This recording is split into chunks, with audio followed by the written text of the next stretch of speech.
काल मुंबईत दहीहंडीचा उत्सव जल्लोषात साजरा झाला। मात्र मुंबई आणि ठाण्यात सुप्रीम कोर्टाच्या आदेशाचं उल्लंघन झालं। मुंबईतल्या 20 मंडळांवर तर ठाण्यातल्या 16 मंडळांवर गुन्हा दाखल झालाय।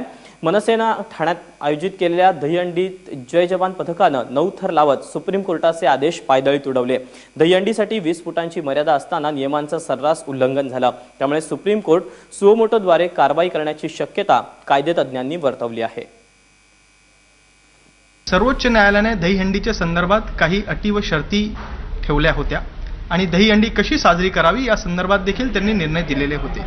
आता जर या निर्णयांचं उल्लंघन होत असेल तर साहजिकपणे कोर्टाचा हा अवमान आहे आणि ते देखील सर्वोच्च न्यायालयाच्या निर्णयांचं उल्लंघन होत असल्यामुळे सर्वोच्च न्यायालयाचा अवमान आहे असं गृहीत धरलं जाऊ शकतं। त्यामुळे जर असं उल्लंघन होत असेल तर त्यांच्याविरुद्ध शासन होऊ शकतं। सर्वोच्च न्यायालय त्याची सुओ मोटो कॉग्निझन्स घेऊ शकतं आणि कारवाई देखील त्या व्यक्तींच्या विरोधात होऊ शकते।